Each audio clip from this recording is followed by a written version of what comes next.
Jadi insyaAllah kita mulakan. Bismillahirrahmanirrahim. Hari ini kita teruskan ulang kaji kita yang pertama sebelum kita masuk topik seterusnya. Topik seterusnya sebenarnya topik kamu, saya dah masuk sampai ke trigonometri tau. Nanti next kita akan masuk trigonometri. Tapi saya kena slow-slow sikit lah kan. Sebab ada yang tak sempat nak kejar. Okay? Jadi kita tengok yang pertama. First kali kita masuk topik ni dulu. Revision insurance. Macam biasalah kalau koma saya tulis pelan-pelan je. Insurans. Kalau dengar bunyi gelak ketawa tu, anak saya bukan benda lain. Okay. Jadi dalam insurans ni yang penting sekali, yang pertama kita kena tahu dia punya istilah lah. Istilah. Istilah. Apa istilah yang pertama? Istilah yang pertama yang kita kena tahu dalam insurans adalah syarikat insurans. Syarikat insurans. Siapakah syarikat insurans?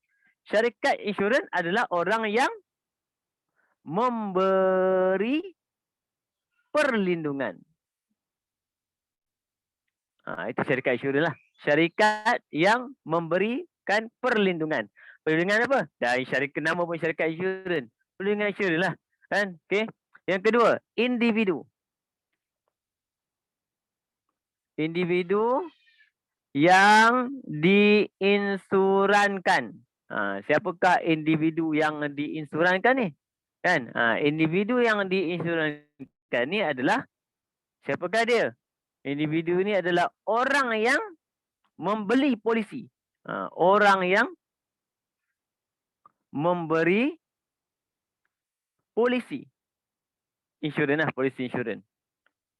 Okey, apa polisi pula? Sudah, polisi, benda polisi. Polisi insurans adalah satu perjanjian. Okey, janjian antara syarikat dan individu. Yang membeli tu lah. Antara syarikat dan individu. Itu kita panggil polisi insurans. Okay? Dengan individu yang insurankan tu. Itu cerita dia. Okay? Satu lagi. Dia beli dengan apa ni? Orang yang beli polisi. Dia memberi pula. Membeli. Memberi polisi syarikat insurans ni membeli. Membeli polisi. Dia beli dengan apa? Dia beli dengan premium. Dia beli dengan premium. Apa premium? Premium adalah bayaran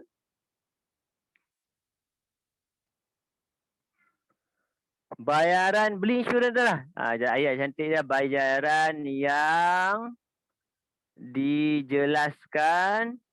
Jenuh fikir bahasa Melayu aku. Yang dijelaskan untuk mendapatkan bukan dapatkan insurans, dapatkan perlindungan. Perlindungan insurans. Okey, itu lebih kuranglah mukadimah kita hari ni kan.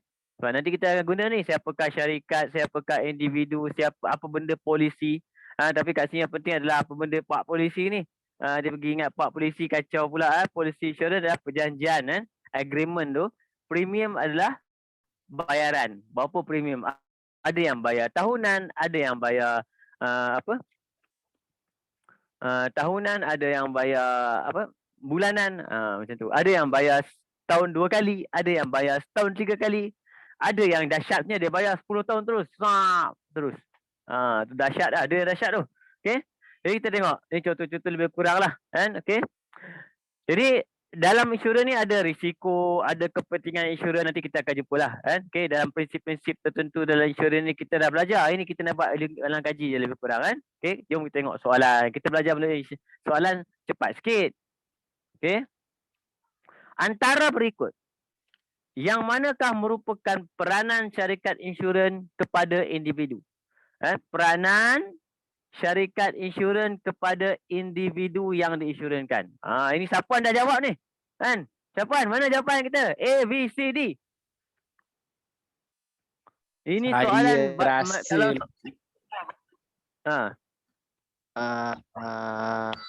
Entah Regu, tapi nombor 1 salah. A, B Ha. salah rasanya. C atau D? Betul? Okey. Simple je. Ini peranan syarikat insurans, betul tak? Adakah syarikat insurans memberi pinjaman? Tak. Nampak? Adakah syarikat insurans menerima cagaran? Ini bank terima cagaran, syarikat insurans tak terima cagaran tau. Kau jangan pergi jumpa syarikat insurans, saya nak beli insurans hayat. Kalau jadi apa-apa kat saya cagar kau rumah saya. Tak tahu mana ada macam tu, tak boleh. Dia tak boleh bayar macam tu. Dia kena bayar dalam bentuk premium. Jadi syarikat insurans buat apa? Menerima bayaran premium. Kan cerita tadi, menerima bayaran premium dan membayar ganti rugi jika berlaku sesuatu dengan cara pampasan, memberikan pampasan. Kenapa dinamakan pampasan? Pampasan ni maksudnya bukan dapat semua. Itu insurans, kerja insurans. Dia hanya membayar apa? Ganti rugi je. Kan dia tak dapat semua. Kalau kita katakan kita hilang kereta, nilai kereta kita nilaikan pada waktu kejadian tu 30,000. Kita tak dapat terus semua. Walaupun nama total loss dapat tak? Tapi dia membayar ganti rugi. Kan? Berapa kita rugi semua dia akan bayarkan kat kita. Kan? Okay? Itu contoh satu kan. Jadi jawapan kita yang mana ni? 3 dan 4. Itu peranan syarikat insurans. Dua tu je. Kan? Dia menerima bayaran dalam bentuk premium. Untuk apa bayaran ni? Untuk kita beli polisi kat dia, kita kena bayar. Kan? Bila kita dah bayar, dia mesti mematuhi polisi tersebut. Apa polisi tu? Polisi adalah perjanjian. Maksudnya kalau jadi apa-apa kat kita, ada syarat-syarat dia kata, okey, dapatlah pampasan. Itu kerja syarikat insurans. Boleh okey? Dia kadang-kadang sangkut-sangkut lag ni tak apa, nanti kita tengok rakaman lah. Mula kalau kamu sangkut. Sebulan selepas kematian ayahnya. Sebulan. Mae telah pergi berjumpa dengan ejen insurans untuk menuntut wang pemusan. Ingat sebulan. Okay. Menuntut wang pampasan insurans hayat ayahnya yang meninggal dunia akibat sakit jantung yang berpanjangan. Tuntutannya ditolak. Jelaskan mengapa tuntutannya ditolak. Okey, tengok. Benda penting kan cerita. Benda penting dia apa? Akibat sakit jantung yang berpanjangan. Nampak? Benda-benda penting ni. Ayahnya meninggal disebabkan sakit jantung yang berpanjangan. Okey, kita tengok. Penyakit sakit jantung tidak boleh diinsurankan. Boleh tak kita insurankan sakit jantung? Boleh. Boleh insurankan sakit jantung. Tapi waktu kita nak buat insurans tu, kita kena bagi tahu. Kita kena bagi tahu dekat syarikat insurans, wahai syarikat insurans, aku sekarang ni dah ada sakit jantung. Jadi aku nak insurankan sakit jantung aku. Macam tu cerita dia. Kan? Jadi aku nak insurankan sakit jantung aku. Jadi orang insurans tu akan fikirlah apa risikonya. Mamat ni dah sakit jantung. Sanggupkah aku mengambil risiko tu? Syarikat insurans kata, minta maaf tuan, kami tak sanggup. Tapi kalau nak juga, bayaran premiumnya tinggi. Macam tu. Itu ceritanya. Jadi biasanya kalau orang tu dah sakit jantung, dah sakit kritikal, biasanya insurans tak akan cover benda tu. Sebab insurans ni dia pandai juga. Dia tak adalah tahu, dia ni kejap lagi, aku bagi ni, kau mati. Nampak? Kan? Dia macam tu cerita dia. Okey. Ismail tidak memaklumkan kepada syarikat insurans tentang penyakit jantung bapanya yang berpanjangan. Kan? Ismail tidak memaklumkan. Apa kaitan Ismail? Siapa yang beli insurans? Bila pula Mae yang beli? Siapa yang beli insurans? Bapak dia. Bapak dia lah kena beritahu. Apa kaitan Mae pula? Mae tiba-tiba Encik Ismail tak boleh tuntut sebab Encik Ismail tak bagi tahu. Dia pun bela. Kan? Apa kaitan aku yang beli bapak aku? Macam tu cerita dia. Nampak? Aku datang nak tuntut sebab apa? Masa bapak dia beli insurans tu, bapak dia telah mewariskan kalau jadi apa-apa sekian-sekian ni, okey, ini duit ni bagi kat waris aku. Siapa waris dia? Mae. Tiba-tiba insurans tak nak bayar, alasan insurans apa? Mak tak maklumkan. Mak blur. Boleh ke macam tu? Tak boleh. Benda ni boleh dilawan di mahkamah dunia dan mahkamah akhirat. Dua-dua sekali. A tak betul, B tak betul. C. Bapa Ismail tidak memberi maklumat lengkap tentang kesihatan dirinya. Yang inilah sebab tu bila kamu isi apa-apa maklumat, tak kisah dekat laman web ke, borang orang kata Google Form pun ada sebenarnya dia tulis. Lala dia bagi apa? Dia tulis bawah tu. Kan? Dia bagi tahu apa? Agreed atau not agreed. Kita pasahkan bahawa segala maklumat yang kita berikan adalah benar dan benar belaka. Maksudnya, kalau bapa Ismail ada sakit jantung berpanjangan, tapi dia dapat beli juga insurans. Maksudnya apa? Masa dia beli tu, dia tak bagi maklumat lengkap. Dia mungkin bagi tahu macam ni lah. Pakcik ada sakit tak? Ada sikit dah sakit dada. Sakit jantung ada? Tak tahulah, tak pernah cek. Dia beritahu macam tu. Padahal, rekod hospital ada mengatakan bapa Ismail pernah sakit jantung. Itu kena jaga pada insurans ya. Syarikat insurans ni, kau tak bayar, dia kejar kau. Kan? Tapi masa dia kena bayar, dia cek habis. Kan? Jadi kalau senang kita buat benda yang betul lah macam tu. Jadi mungkin C. D. Syarikat insurans tidak takluk untuk bayar pasal syarikat kepada Ismail. Salah. Ini memang syarikat insurans kena bayar kepada apa? Dia kena bayar kepada waris. Kalau syarat semua dipenuhi. Takkan nak bayar pergi letak duit dalam kubur. Kan? Bapa Ismail tu pun dia kata, aku nak insurans kan. Kalau jadi apa-apa ke aku, semua duit insurans letak dalam kubur. Tak soloh cerita dia. Siapa dapat? Waris. Jadi maksudnya salah dia siapa? Salah bapa Ismail. Biasanya insurans ni, kalau berlaku masalah dalam pembayaran pembahasan ke apa, yang bersalah adalah yang awal-awal kita beritahu tadi. Siapa? Sama ada individu yang diinsurankan ataupun polisi tersebut ada masalah. Ada masalah di bidang bahagian apa? Bahagian individu lah, bukan bahagian syarikat. Sebab syarikat tak nak bayar. Maksudnya individu tu bagi tahu lebih kurang je. Jadi kamu kena ingat, kalau kamu ambil insurans hayat ke apa, kalau dia tanya apa tanda. Zaman sekarang ni saya tahu dulu. Masa saya dulu ambil insurans pun nasib baiklah saya Allah bagi umur panjang tak ada apa. Dia tulis apa situ? Sebab nak murah punya pasal, saya akan tanda apa kat situ? Saya tanda itu, masa tu saya merokok, saya tanda tidak merokok sebab murah sikit. Kan? Katakan jadi sesuatu kat saya, tiba-tiba dia check insurans, dia check tengok-tengok. Tipu. Insurans tuan void. Kacau habis, bayar banyak dah. Kan? Tu masalah. Kan? Sama juga dengan insurans kereta. Insurans kereta tapi biasanya memang ramai pun. Kan? Mengelat, bukan mengelat, tak tahu tulis macam mana. Contoh saya kan. Saya parking tepi rumah saya. Kan? Dia tanya dia tu. Kereta simpan kat mana? Dia ada ABC. A, dekat rumah. Bawah garaj. B, luar rumah. Tanpa garaj. And C, jauh pada rumah. Mana kita nak tanda? Kan? Jadi saya tanda lah. Saya tanda saya bukan luar rumah. Saya parking kereta tepi rumah. Kan? Kacau juga cerita tu. Jadi untuk dapat jimat sikit, saya tanda apa? Saya dalam kawasan rumah, bawah garaj. Garaj tak ada. Saya beritahu agak isteri saya, kalau apa-apa jadi ke abang kan, panggillah tukang buat garaj. Contohlah insurans. Contoh, maksudnya ada benda yang terpaksalah kita tanda. Kan? Tapi kalau jadi apa-apa maksudnya kacau juga. Tapi kamu jangan buat macam tu. Saya bagi contoh. Nombor 3. Lama betul nombor 2.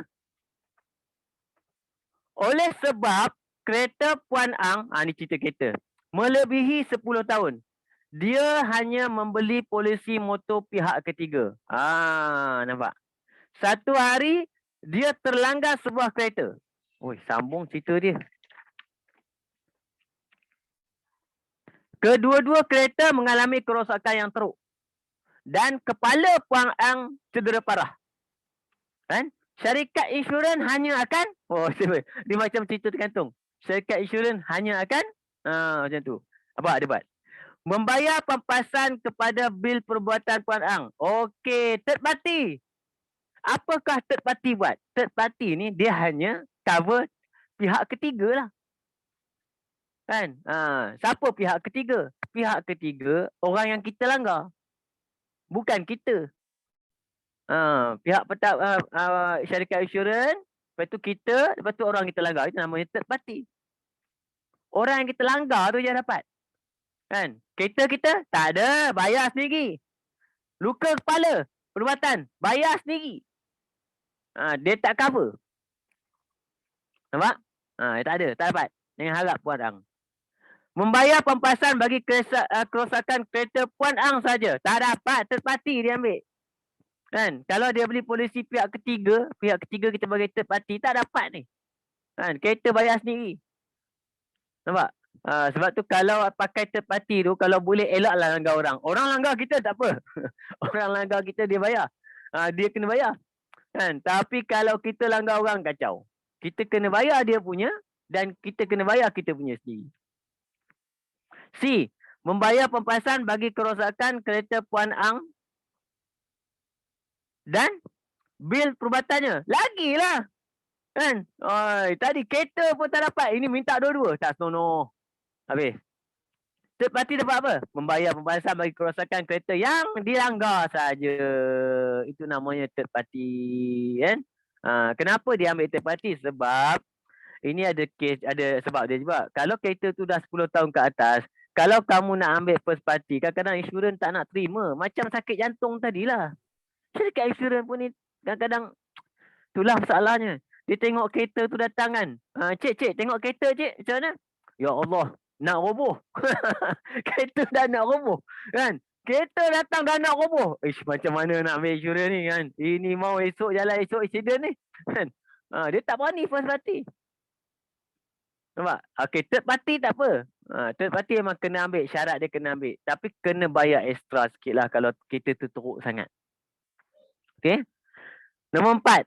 Antara berikut penyertaan yang manakah tidak berkaitan dengan takaful? Apakah takaful?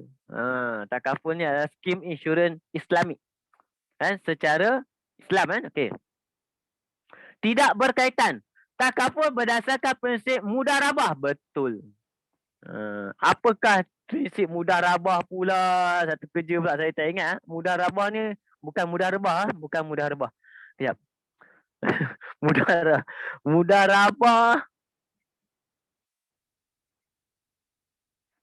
Mudarabah maksudnya perkongsian. Dia macam mana konsep dia?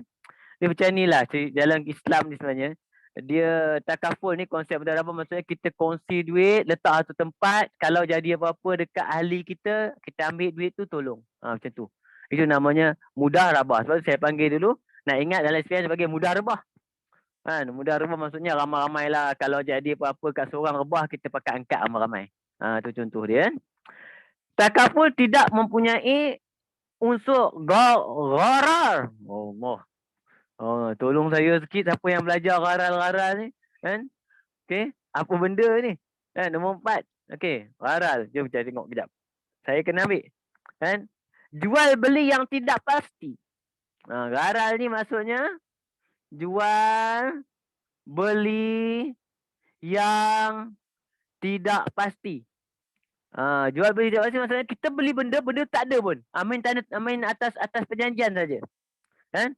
Okey, ini maksudnya gharar. Kamu kena semak balik lah. Semak dekat Google. Kan? Tapi masuk gharar dari segi, saya cek dari segi dalam buku ni dia beritahu apa? Jual beli yang tidak pasti. Okey?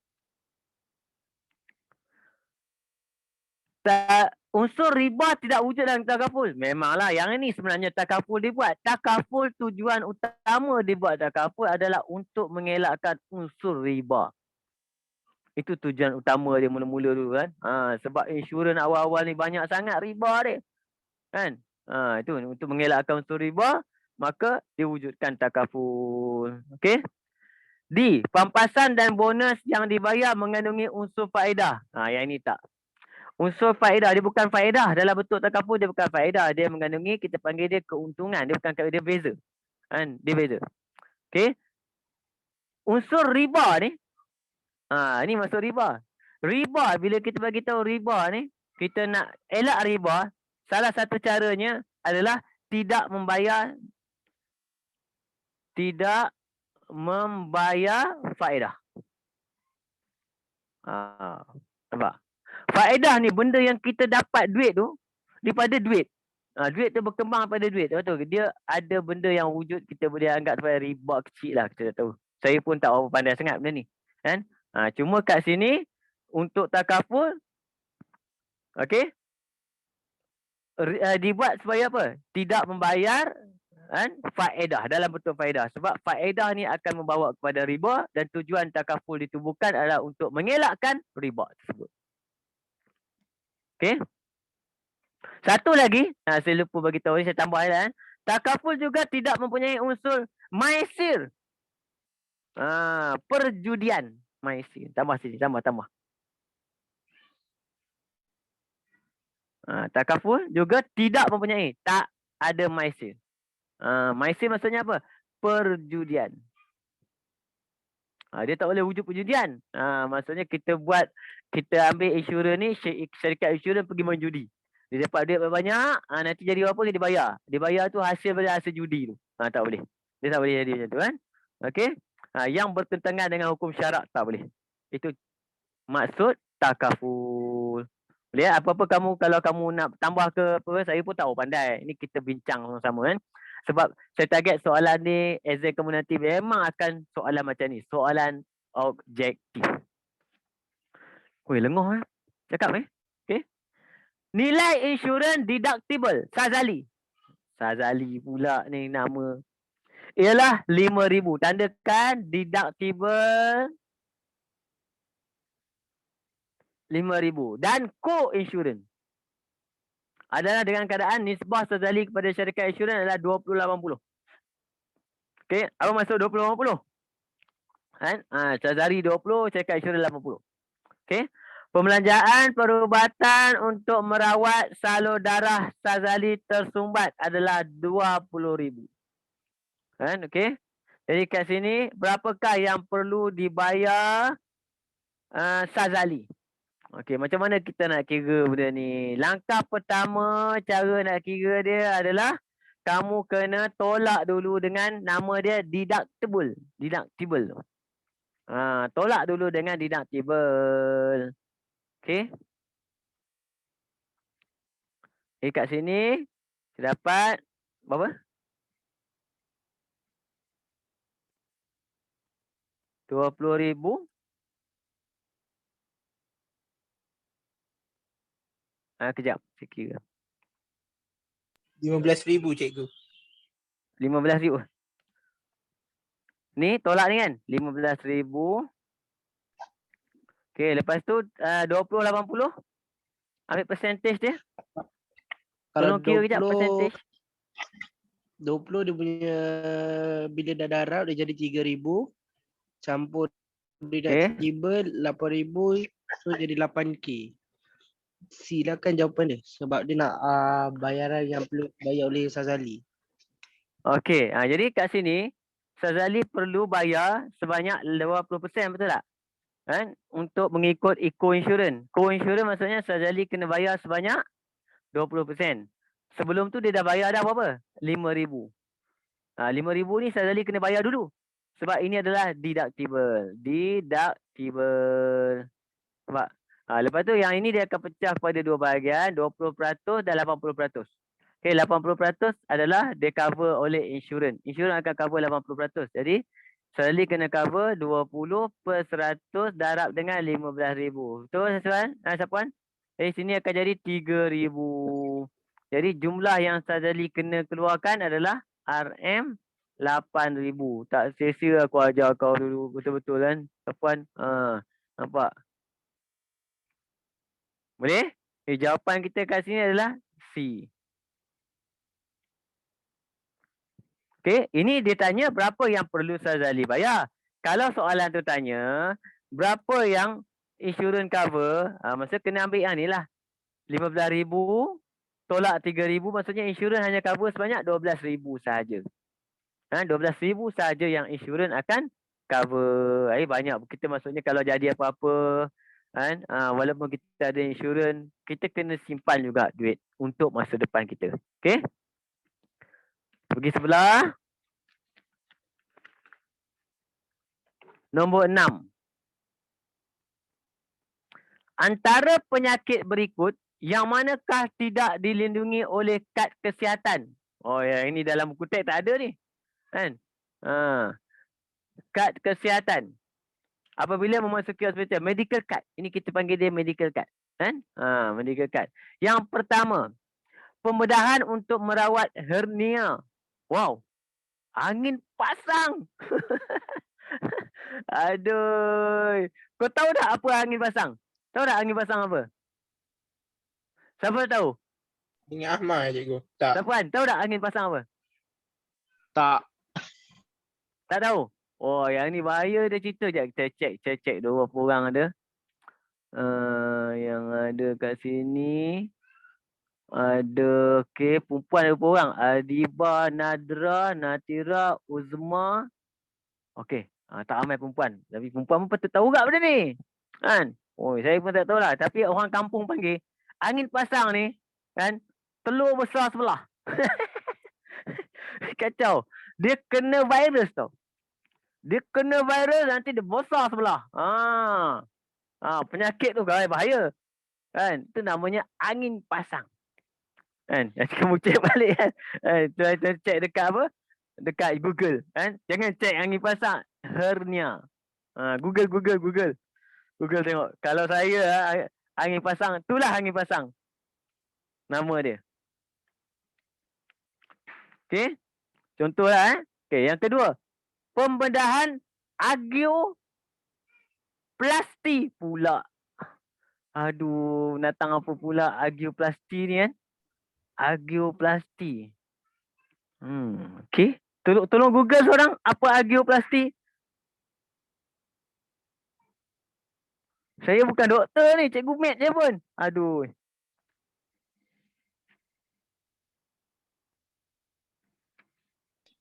Nak simple cikgu, jawapan dia mesti D cikgu. Sebab pembedahan medical dia backup. Ya, Jawapan dia D. jawapan dia memang saya tahu sebab apa. Bila dia kata kat sini, ni semua pembedahan. Pembedahan tau. Kan? Sebab medical card ni dia akan cover kalau kita ada pembedahan dan kita kena duduk dekat ward. Biasanya dia akan cover. Kan? Yang ini terapi. Terapi memang bukan pasal benda ni tau. Bukan pasal belakang ni. Dia pasal ni je. Terapi. Terapi dia tak cover. Kan? Dah lah penyakit kemurungan lah tu. Kan? Kau tahu penyakit kemurungan ni apa? Kan? Sekarang ramai tau penyakit kemurungan. Jangan main-main. Kau jangan main sebut je sekarang ni. Bahaya. Ni zaman-zaman pandemik ni. Ramai kemurungan. Kena buang kerja. Cari kerja tak ada. Kan? Ada yang belajar online je manjang. Tak pernah bersemuka. Ada juga. Kan? Macam-macam ni. Ada yang dah belajar bersungguh-sungguh. Tak ada exam. Kemurungan. Boleh jadi tu. Nampak? Tapi paling banyak kemurungan berlaku adalah disebabkan. Yang pertama sekali sekarang ni, zaman sekarang adalah disebabkan oleh ekonomi. Iaitu kerja, kena buang kerja. Kemurungan. Macam-macam lah. Lagi satu, kematian. Kan COVID kan menyebabkan banyak kematian. Jadi kemurungan juga. Saudara meninggal. Hari ni ayah meninggal. Esok mak meninggal. Lepas tu esok abang pula meninggal. Murung. Jadi kita pun, saya patut kena bagi tahu jugalah dekat syarikat insurans. Kalau boleh bagilah. Jangan tak bagi pula. Kesian ni. Tapi kalau ikut undang-undang ni tak boleh. Kan? Medical card hanyalah apa? Dia cover pembedahan. Terapi kemurungan dia tak cover. You kena bayar sendiri. Dan biasanya terapi kemurungan ni percuma saja. Tak payahlah pergi hospital kerajaan. Ke swasta pergilah hospital kerajaan. Okey? Antara polisi insurans berikut, nanti tolong cek kamu kena Google sendiri kan. Nanti lupa masuk exam kacau ni. Angioplasti tu datang apa? Saya pun tak tahu ni. Menyambungkan tulang kaki yang patah ni saya tahu. Okey. Nombor 7. Antara polisi insurans berikut, yang manakah tidak termasuk dalam prinsip indemnity? Okey. Apakah prinsip indemnity? Okey. Indemnity maksudnya apa? Ingat lagi, siapa ingat? Indemnity. Dia bayar ganti rugi kepada pemegang polisi. Betul. Indemnity maksudnya insurans hanya membayar ganti rugi. Kan? Tapi dia tidak akan memberi sebarang keuntungan kepada pemegang polisi. Kan? Dia tak maksudnya kalau kita ambil insurans tu kita harap nanti jadi berapa untunglah aku. Tak ada. Itulah syariah insurans maksudnya. Kan? Yang ada kita panggil dia prinsip indemnity. Kan? Okey. Tapi ada satu insurans yang dikecualikan daripada indemnity, iaitu insurans mana? Hayat. Kenapa dikecualikan? Cuba bagi tahu saya kenapa dikecualikan. Okey. Tengok Yang terima dia punya pampasan tu ialah waris, kan? Ya, betul. Dahsyat Sapuan ni. Insurans perjalanan, kita beli, kita dapat. Nampak? Jadi kalau tak ada indemnity, mungkin ada orang akan cuba meraih keuntungan daripada ni. Nampak? Kebakaran rumah, sama juga. Kalau tak ada indemnity, ini ambil, bulan depan bakar. Sebab apa? Untung. Ada untung. Nampak? Contoh kamu beli rumah tu 24,000. Beli betul. Tiba-tiba harga dia tengok insurans. Ini kalau terbakar ni insurans bayar sampai 300,000. Untung. Harga pasaran sekarang ni berapa? Harga pasaran baru 1 lebih. Elok macam tu. Bakar rumah. Tak boleh. Ni sama sebab apa? Cerita dia senang je. Kita beli, kita dapat. Kita beli, kita dapat, tak boleh. Kalau kita beli, kita dapat, kena ada indemnity. Kalau tak ada indemnity, habis. Penipuan akan berlaku.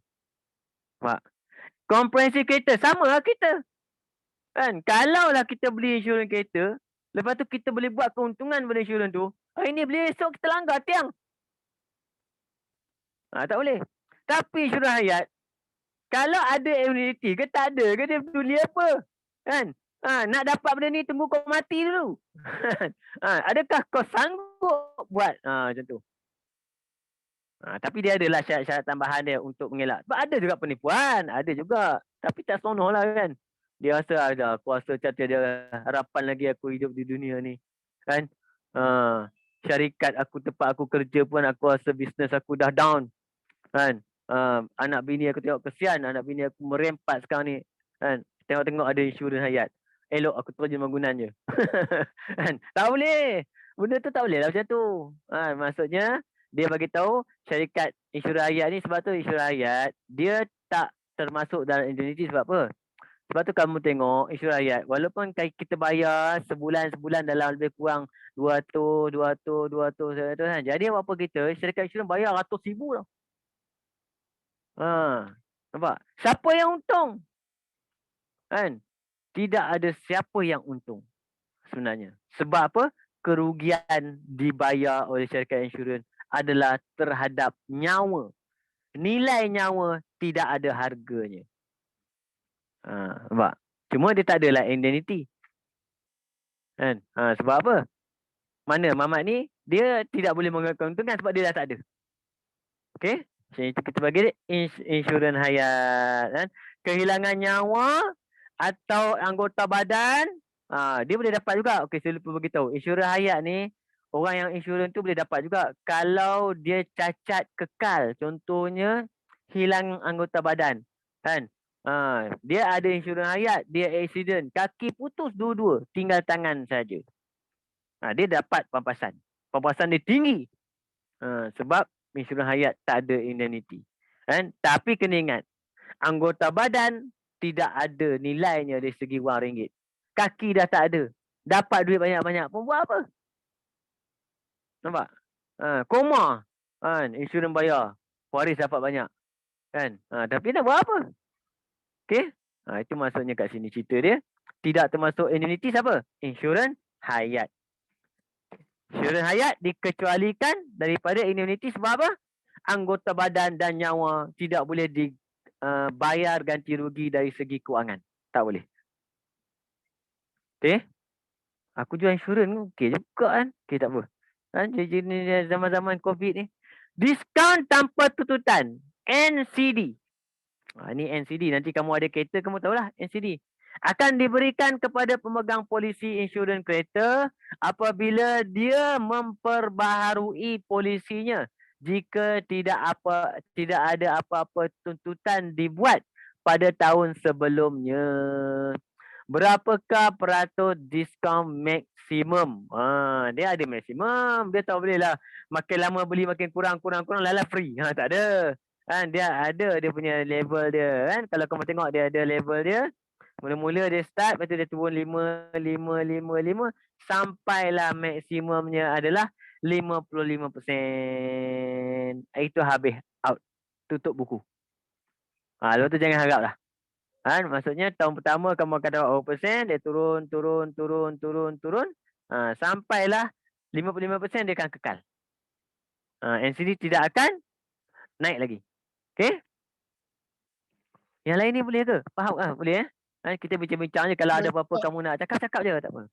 Boleh Okey? Nombor 9, insurans bukannya alat untuk mendapat keuntungan. Indemnity. Baru cerita. Masih B. Bonus soalan macam ni. Saya paling suka kalau soalan macam ni. Okey? Kenapa? Tadi dia cerita kat sini. Tiba-tiba tanya kat sini. Memang best lah cerita dia. Kan? Macam soalan bonus lah. Soalan bocor namanya. Okey? Tapi ni prinsip percaya mutlak. Siapa yang tulis percaya mutlak ni? Aduh. Kan? Okey. Antara berikut, aspek yang manakah tidak diambil kira dalam menentukan premium insurans kebakaran rumah kediaman? Okey, kita tengok. Saya tengok jawapan pun tak ada gelak lah. Aduh. Untuk menentukan premium insurans. Kan? Okey. Apa yang kita insurankan? Yang kita insurankan adalah rumah tersebut. Bila kita insurankan rumah, yang dikira untuk kita bayar adalah berdasarkan rumah tersebut. Nampak? Bukan benda lain. Rumah tersebut. Yang pertama, jenis bahan binaan. Betul? Kalau bahan berkualiti tinggi, kurang sikit kita bayar insurans. Sebab apa? Dia tahu, barang kualiti tinggi, payah nak rosak. Nampak? Takkan tiba-tiba barang bagus. Tiba-tiba dia cek-cek barang apa? Barang cikai je. Kan? Sebab tu kalau kamu tengok rumah orang kaya kadang-kadang dia pakai bata mahal, batu merah. Kan? Dia bayar sekaligus je, tapi bila dia insurankan, insurans dapat rendah sikit. Sebab bahan binaan yang digunakan adalah bahan binaan yang berkualiti tinggi. Dia bayar premium dia rendah, tetapi nilai rumah dia tinggi. Itu dia untung kat situ. Tapi dia bukan nak kata untung. Macam itulah cerita dia. Jenis barang yang disimpan dalam rumah. Jenis barang ni biasalah. Barang apa? Jenis apa? Dia kena tengok kat cerita dia. Kalau dalam rumah tu, kan, dia simpan barang-barang, kebanyakannya barang dia simpan adalah barang mudah terbakar. Kan? Insurans akan tengok, ini bahaya aku bagi lebih ni. Kan? Tengok.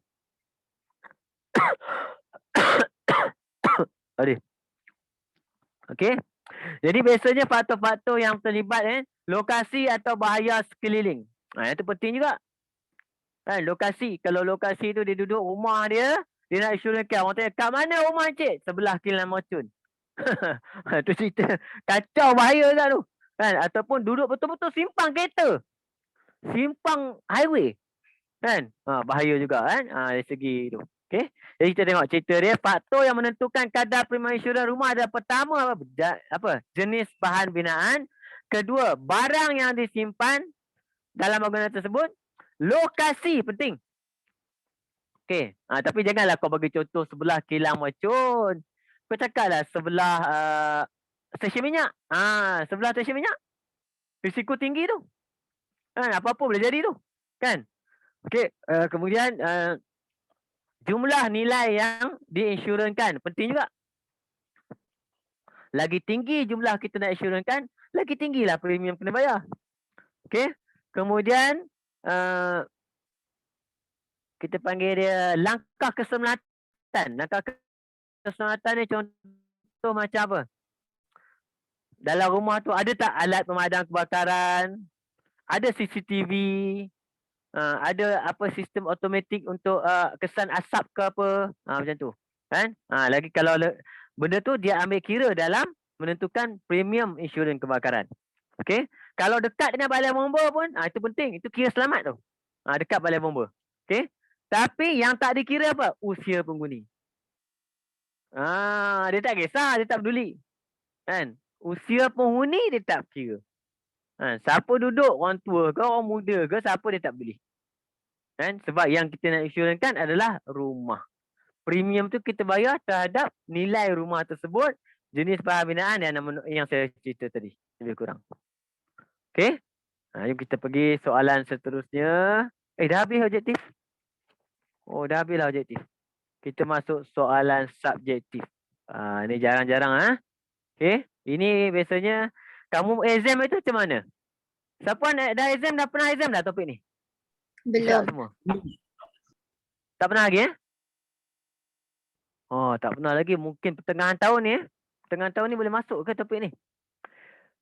Soalan subjektif. Risiko dan perlindungan insurans. Bahagian pertama. Risiko dan perlindungan insurans. Okey, nombor 1.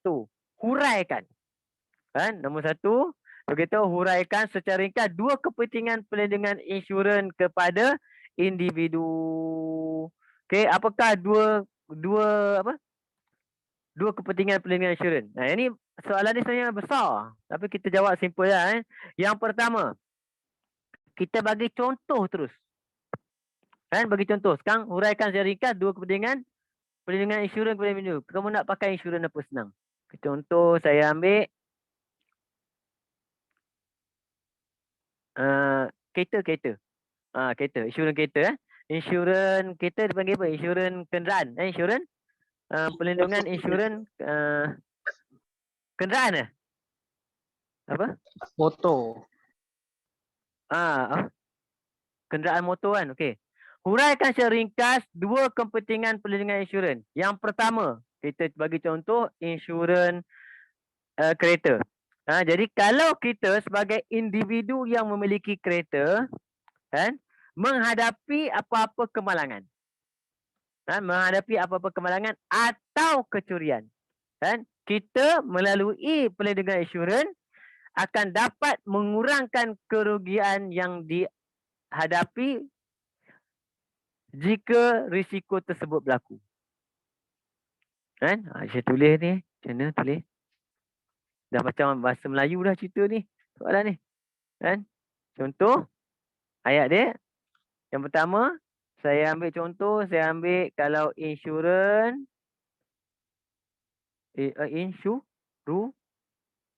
Insurans. Betulkan ejaan saya. Insurans kenderaan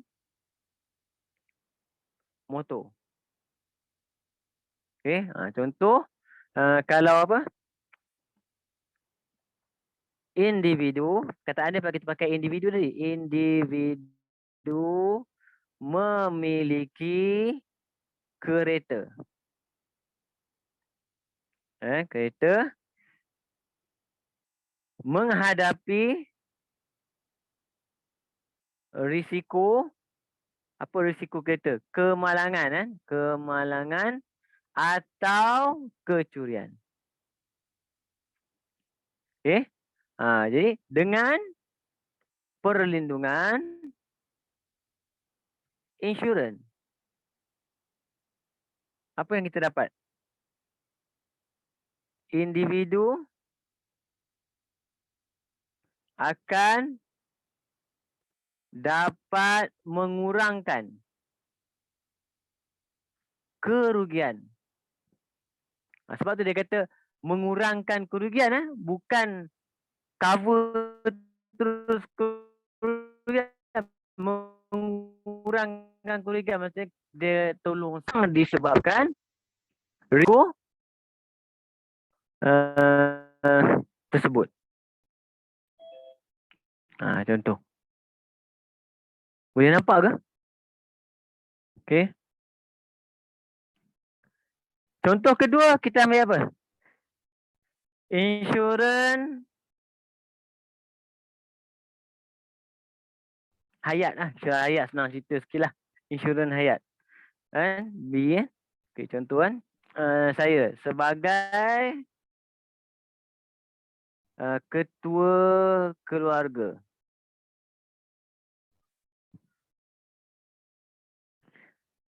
Saya pula sebagai ketua keluarga seorang individu. Seorang individu mempunyai tanggungjawab. Tanggungjawab kepada, tanggungjawab ni kepada siapa? Kepada tanggungan kita apa? Tulislah senang, isteri. Isteri dan anak-anak. Isteri dan anak-anak. Okey? Apa risiko yang ketua keluarga alami? Risiko seperti kematian dan hilang upaya.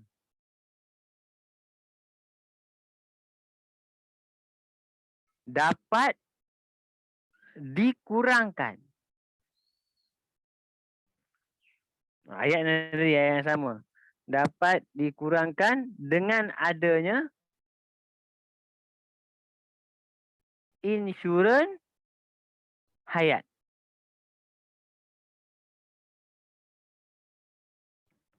Yang akan memberikan pampasan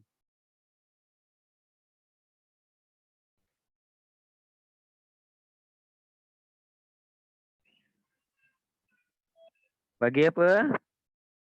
Bagi waris meneruskan kehidupan. Panjang cerita dia, kan? Maksudnya cerita dia huraikan secara ringkas macam ni, dah bahasa Melayu dah, kacau. Saya bukan cikgu bahasa Melayu, ni ayat saya. Okey? Lebih kurang lah. Maksudnya kat sini, kalau bagi huraikan secara ringkas, dua kepentingan pelanggan insurans kepada individu, maksudnya kamu bagi contoh terus. Kan? Apa saja jenis insurans yang kamu ingat? Kan? Contoh insurans kereta, dia akan menanggung sedikit kerugian, kan, yang disebabkan oleh risiko apa? Kemalangan ataupun kecurian. Buat ayat sikit, ayat kampung, tak apa. Ni ayat kampung ni kira. Okey? Oh, pandang cerita dia. Oh, ini kalau subjektif ni saya paling tak pandai subjektif ni. Jam. Nombor 2. Terangkan bagaimana syarikat insurans mampu membayar pemegang polisi ganti rugi yang jauh lebih tinggi daripada jumlah premium yang dibayar pemegang polisi. Macam mana dia boleh bayar? Kan? Ganti rugi padahal premium yang dibayar sikit je. Tiba-tiba insurans tu bayar dalam nilai yang besar. Ganti rugi dan yang besar. Okey? Yang ni kita panggil dia kita panggil apa? Sistem berkelompok.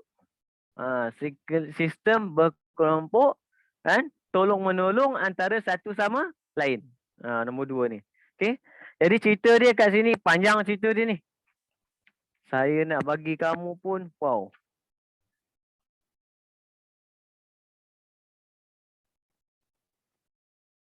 Okey, kita ambil point Yang pertama,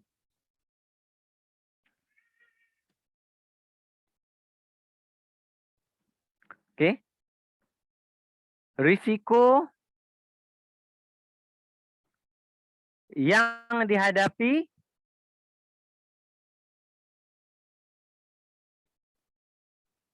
dapat diminimumkan.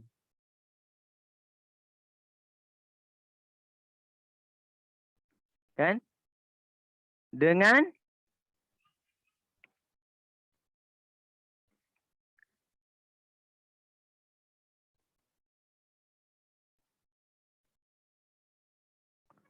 cara berkelompok. Berkelompok. Macam mana cerita berkelompok ni? Okey.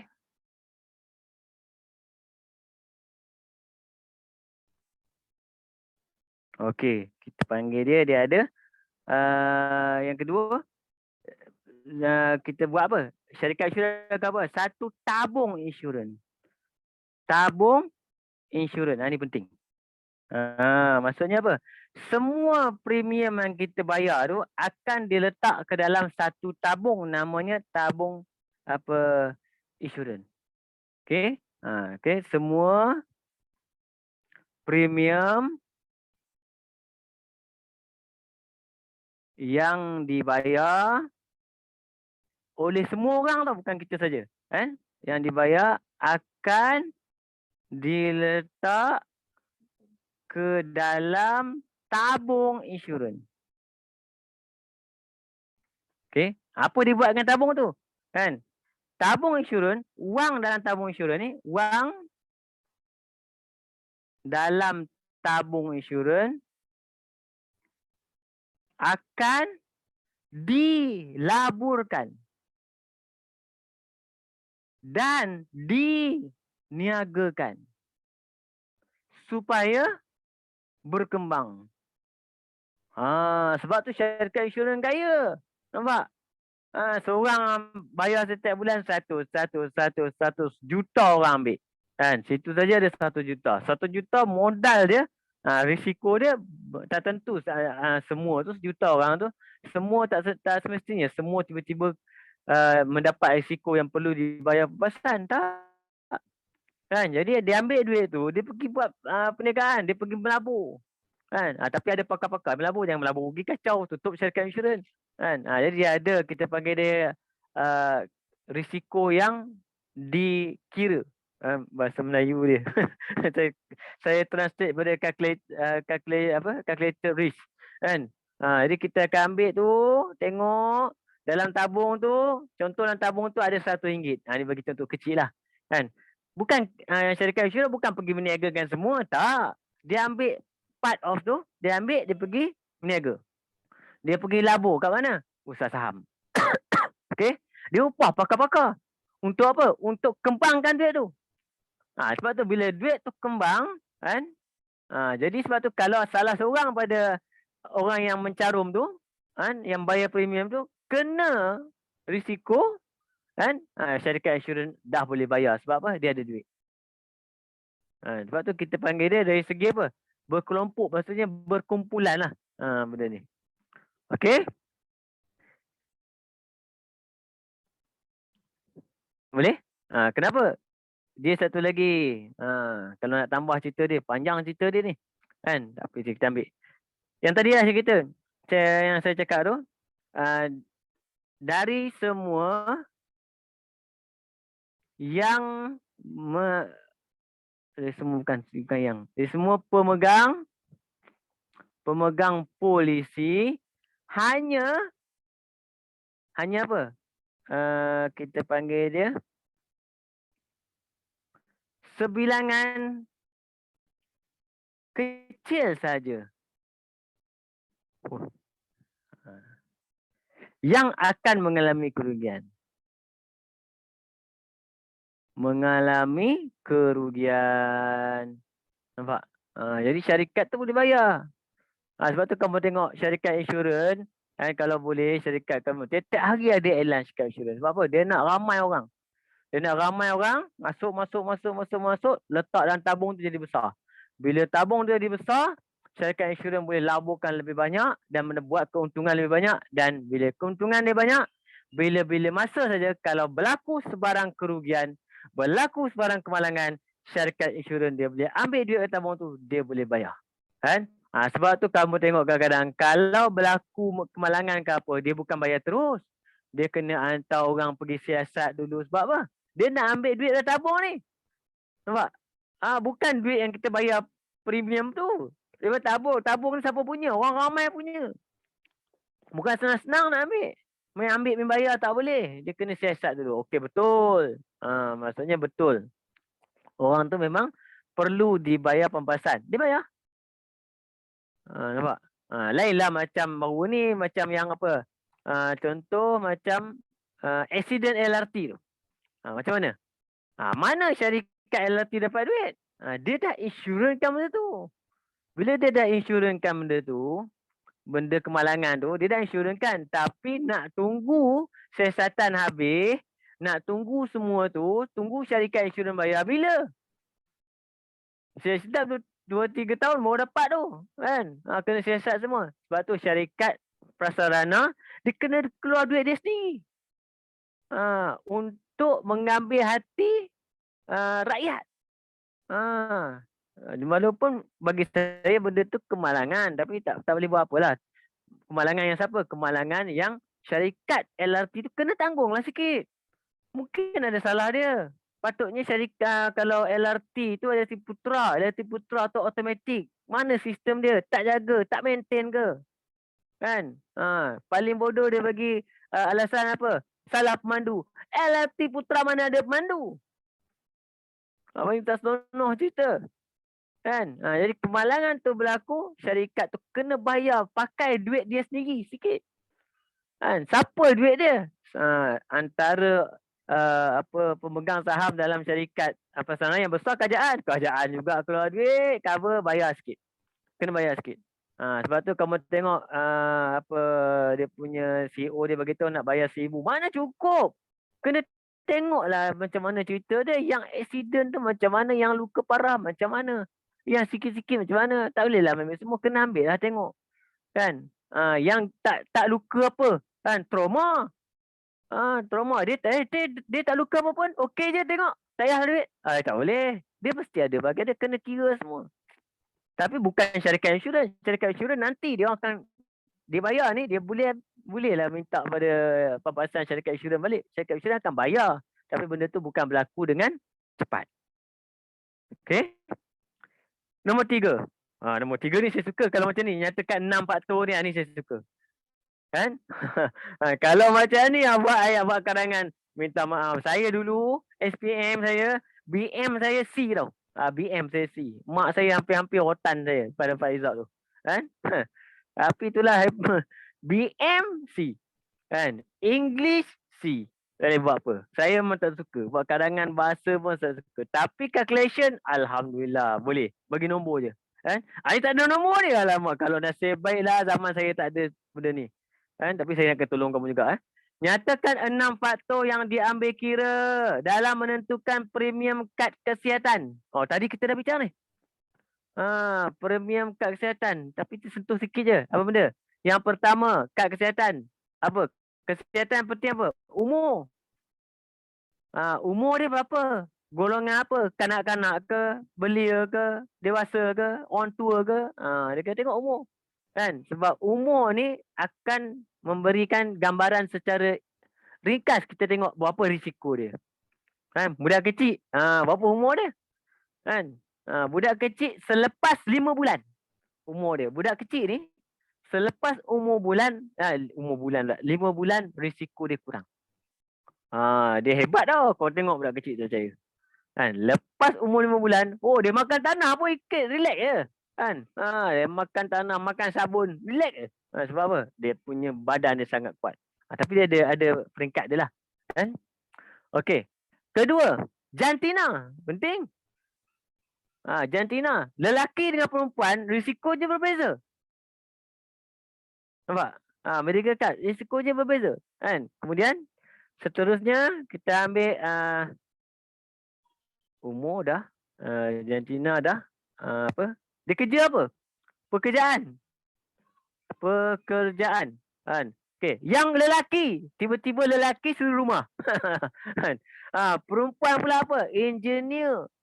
Kan? Tu lain cerita dia. Ada calculation lah, sebab tu penting kita nak kira benda ni dalam menentukan premium kad kesihatan. Kemudian seterusnya apa? Tempoh masa. Itu penting tak? Tempoh masa.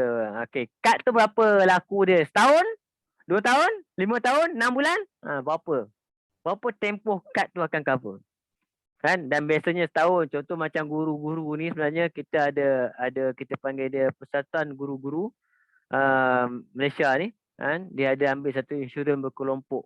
Medical card lah untuk cover guru dan juga anak sanak keluarga guru. Contoh saya macam saya lah.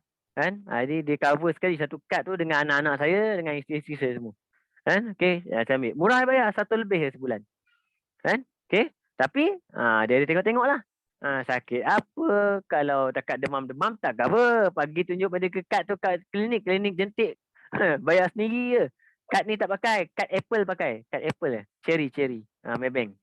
Okey. Kemudian apa? Jenis polisi. Tu jenis.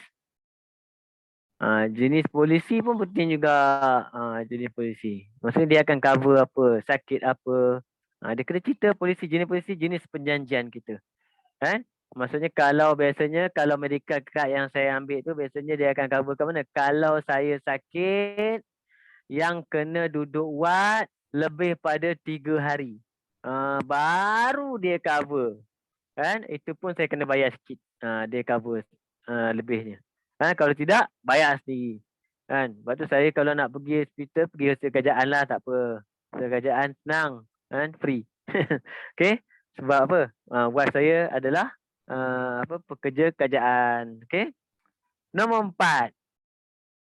Mungkin sampai sini je lah kita nombor 4 ni kan. Tak mampu saya ni. Kan? Nanti saya akan bagi dalam bentuk hand up kat kamu jawapan dia. Saya akan buat cantik kan. Kamu akan tengoklah cerita dia contoh kan. Untuk ni subjektif semua. Bukan saya bagi yang ni 4. Nombor 5 ke atas saya akan bagi semua 1, 2, 3 dengan ayat cantik. Sebab saya tahu ayat saya ni tak berapa cantik. Subjektif memang jam. Kamu jawab macam ni, pening cikgu kebenaran. Cuma ada idea lah sikit kan. Nombor 4. Satu hari Encik Sim memandu kereta dan terlanggar seorang penunggang motosikal. Ini cerita dia. Ni tadi ni. Third party ni. Kan? Okay. Motosikal itu rosak dan penunggang motosikal itu mengalami kecederaan patah kaki kanan. Okey. Kereta Encik Sim mengalami kerosakan yang teruk. Apakah yang dilindungi oleh syarikat insurans jika Encik Sim memiliki polisi insurans komprehensif? Wah, yang ni penting. Kalau dia ambil komprehensif, okey, apa dia cover? Yang pertama, untuk third party dia cover semua. Komprehensif ni third party dia cover semua. Maksudnya apa? Apa yang dia cover? Motor rosak, cover. Repair. Kan? Kecederaan penunggang dia, cover. Dia bayar. Semua. Okey? Lepas tu apa? Apa yang jadi Encik Sim? Encik Sim ni dia akan komprehensif akan apa? Kereta Encik Sim yang rosak tu akan di-repair. Kecederaan Encik Sim? Tak.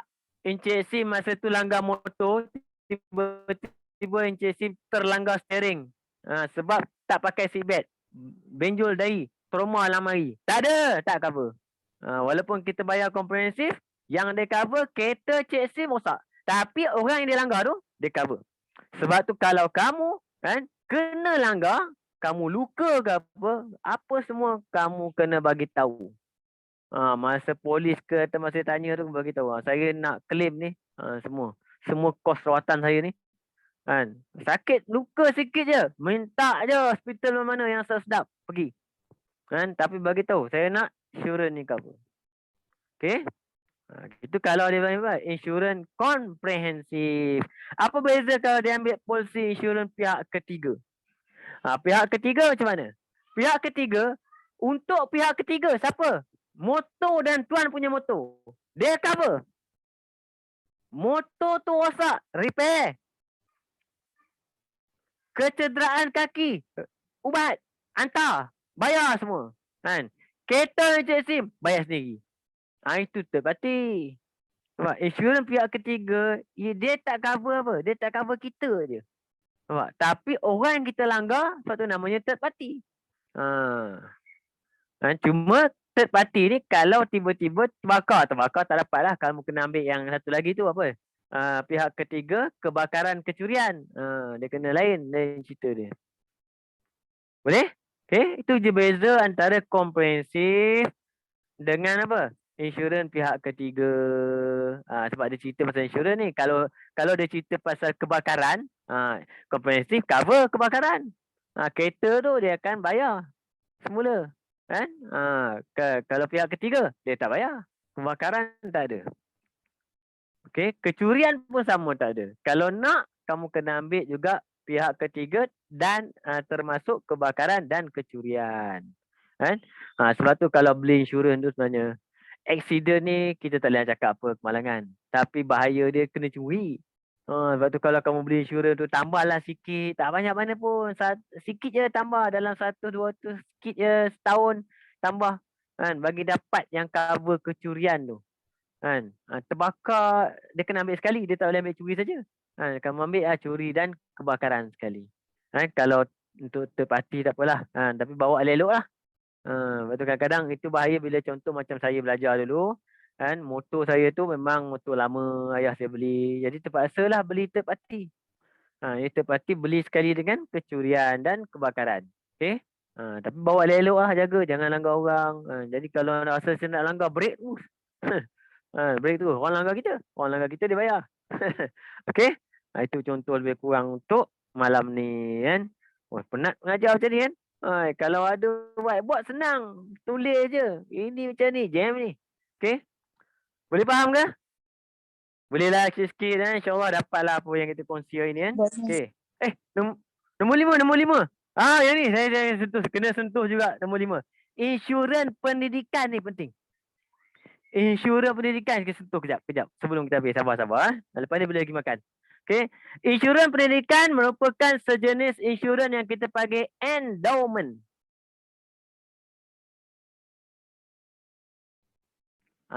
Endowment. Apa benda endowment ni? Saya buka buku tengok.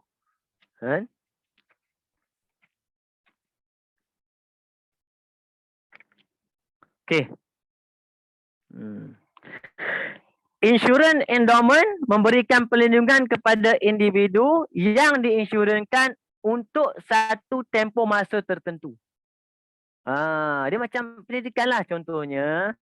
Mak kamu beli kamu apa? Tabung pendidikan PTTI. Bukan PTTI. PTTI pula. Apa tu? Apa nama dia? PTTI. PTPTI. Macam tu lah. Macam tu. Dia beli kan. Dia beli anak dia mesti beli umur setahun. Dia kata saya nak ambil insurans ni, endowment dia sampai umur dia 18 tahun.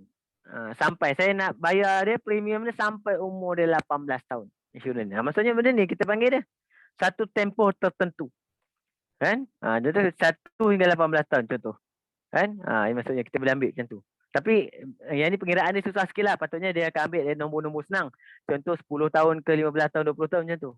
Kan? Sebab tu lah kalau kamu tengok biasanya kalau ambil insurans anak kita umur 1 tahun, kita akan ambil sampai umur dia 21 tahun. Kan? Untuk insurans pendidikan dia. Nak sambung belajar nanti duit tak ada. Kan? Masa tu insurans dah matang. Bila insurans tu dah matang, kan? Individu yang diinsurankan akan dibayarlah jumlah yang diinsurankan tu. Berapa jumlah insurans dia? Kan, dia bayar sikit, satu. Dia nak sampai umur 18 tahun, budak tu dapat 20,000, 30,000 macam tu. Jadi kena tengoklah perjanjian macam mana. Itu maksudnya insurans pendidikan. Dia jenis apa? Jenis endowment kat situ. Okay. Kita tengok. Contoh kejap. Okay, di samping membeli pula. Di samping memberi perlindungan polisi, ini membolehkan ibu bapa menabung untuk pendidikan. Kan? Dia walaupun kita bagi tahu dia cara dia kita simpan duit untuk pendidikan dia, tapi sebab dia adalah konsep insurans, maksudnya sepanjang kita bayar premium tu, kan, polisi tertentu akan insurans tu cover. Macam tu. Contoh macam ni lah. Saya beli insurans untuk anak saya. Saya bagi tahu kat situ, saya bayar setiap bulan dalam 150 contoh. Kan? Umur anak saya 18 tahun, saya akan dapat lebih kurang dalam 50,000. Contoh 50,000 tu tak kira apa pun. Contoh. Okey. Sampai tiba-tiba selepas 10 tahun saya bayar, saya jadi apa-apa? Saya ditimpa sakit. Kan? Bila saya sampai sakit, saya dah tak mampu nak bayar. Kan? Bila insurans check, maksudnya saya mengalami penyakit kritikal yang di-cover oleh insurans tersebut.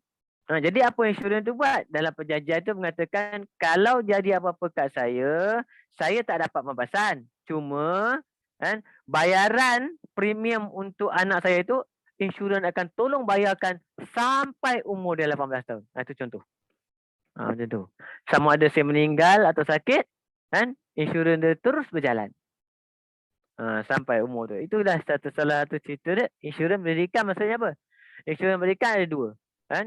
Masa kita ambil insurans pendidikan saja, automatik dia akan cover kepada pembeli pemegang polisi, insurans, dan juga dia menabung untuk kita sekali, untuk masa depan anak-anak, untuk membayari kos pendidikan, kan? Okey? Boleh? Itu cerita dia macam tu lah, lebih kurang ni, kan? Jadi kalau tak jadi apa-apa, mungkin ada bonus. Maksud bayar sampai umur 18. Kita bayar sampai umur 18. Masih lagi sihat walafiat. Alhamdulillah. Mungkin syarikat insurans biasanya kalau polisi saya tu dia ada bonus. Dia dah bagi extra sikit. Kalau kita tak ada berlaku apa-apa sepanjang kita tempoh perjanjian kita bayar. Itu kita panggil dia insurans pendidikan, tak rugi. Kan? Contoh kalau kau ambil yang apa tu, saya nama dia apa? Yang apa? SSPNI, apa benda SSPN tu, tabung pendidikan tu lah. Kan? Kamu ambil. Jadi kalau pembayar tu, mak ayah kamu yang bayar, mak ayah kamu akan dilindungi juga dalam insurans tu. Okey? Itu contoh. Kita panggil dia insurans pendidikan. Yang di bawah endowment. Endowment ni sama. Endowment ni macam rumah pun macam ni juga rumah. Bayar rumah pun macam tu juga endowment. Kita beli rumah, kan? Kita ada perjanjian dengan bank tu, 30 tahun kena bayar rumah tu. Kan? Habis tu kalau jadi apa-apa tengah-tengah jalan macam mana? Siapa nak bayar balance? Jadi dia konsep endowment ni. Konsep endowment maksudnya kita kena bayar, beli insurans ekstra untuk pembelian rumah tu. Dia akan cover kat mana? Kalau jadi apa-apa kepada pembeli rumah, pembayar tu, kan, syarikat insurans akan tolong sambung bayaran tu sampai habis macam tu. Okey? Jadi sampai sini dulu untuk hari ni. Nanti saya akan bagi kamu jawapan yang lebih cantik, kan. Saya akan ambil daripada jawapan dalam buku lah, kan. Buku susun yang cantik balik, kan, supaya kamu dapat faham. Kalau jumpa dalam exam macam ni, sekurang-kurangnya pelajar boleh dapat markah yang memuaskan diri untuk menjawab. Kan? Bukan dapat full mark, tak ada kan. Cikgu bagi, boleh jawab full mark. Tak, saya beritahu memang cikgu saya tolong kamu dalam lebih kurang. Kalau kamu study betul-betul, insyaAllah kamu akan dapat 60% dalam tangan. Kan? Lebihnya usaha kamu kena tambah sikit. Kan? Bertanyalah banyak kepada mana-mana guru. Belajarlah pada lebih ramai guru yang mungkin. Guru sekolah, guru tuition, kan? Ayah, ibu, kawan-kawan juga adalah guru yang baik. Jadi untuk malam ni setakat ini dulu. Saya minta maaf kalau ada sedikit gangguan teknikal kat sini sebab saya bersiaran langsung daripada rumah saya terus daripada Kampung Sungai Cincin. Okay? Ada apa-apa soalan? Kalau tak ada, kita tamatkan dulu sesi kita hari ini sampai sini. Terima kasih kepada yang hadir. Semoga dapat memberi sedikit manfaat. Okay? Sapuan tidur ke? Kan? Hilang Sapuan. Sapuan? Dah hilang. Okay? Dengar saya cerita macam ajar sejarah. Okay?